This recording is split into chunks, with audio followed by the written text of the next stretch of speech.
groaning pours out like water. For the thing I greatly feared has come upon me, and what I dread has happened to me. This is what happened when you fear.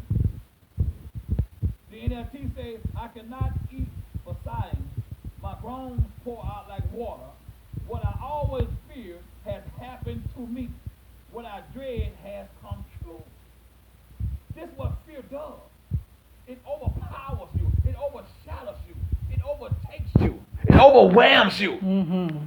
It causes you to shut down. It causes you to get into darkness in which we serve a God that is light. The enemy comes to steal, kill, and destroy. He said, I have come to give you life and life more abundantly.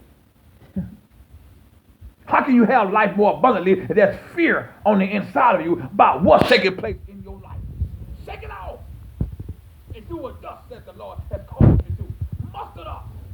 Speak over yourself. Lay hands on yourself. Decree and declare in the name of Jesus.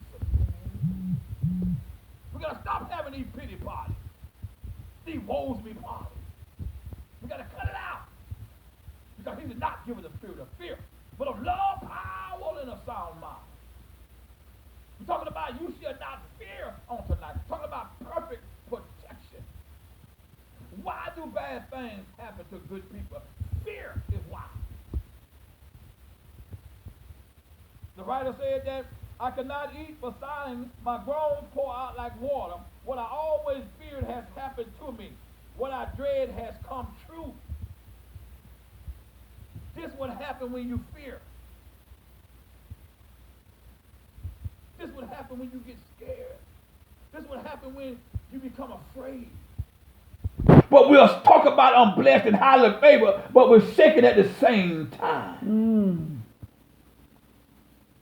We're dressing up the outside, but the inside is all dirty and filthy. Fear causes you to be dirty and filthy. Fear won't allow you to give God praise. Fear steals your praise. It steals the glory that God has for you. Fear. Listen to this, my brothers and sisters. This is a spiritual law. This is a spiritually law. It's like a magnet that draws fear unto you. It's like a magnet that draws fear unto you. Go with me to Proverbs chapter 10. Proverbs chapter 10, verse 24. Proverbs 10, 24. I want to give you multiple witnesses if I may. Proverbs 10 and 24. Proverbs 10 and 24. And if you're wise, you'll read the whole verse of Proverbs chapter 10. It talk about a wise son and a foolish son. Y'all don't read it. You know what I'm talking about. Proverbs chapter 10, verse 24. And it reads in the New King James, the fear of the wicked will come upon him, and the desires of the righteous will be granted. The NIV said in verse 24, what the wicked dread will overtake them. What the righteous desire will be granted. The NLT says, the fear of the wicked will be fulfilled. The hopes of the godly will be granted. Fear causes you to be wicked.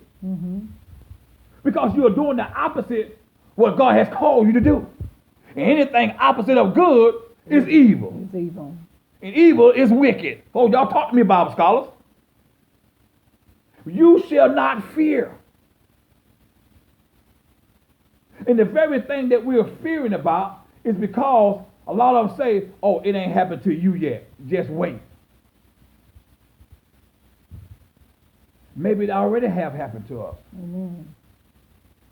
And this is why we can talk to you about how to operate in it. We cannot allow the enemy that is walking to and forth, that is seeking to devour us. He's walking. He's seeking. He may devour us and he may not. But the key word is he's seeking.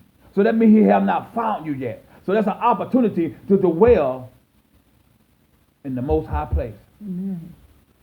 That's an opportunity to say,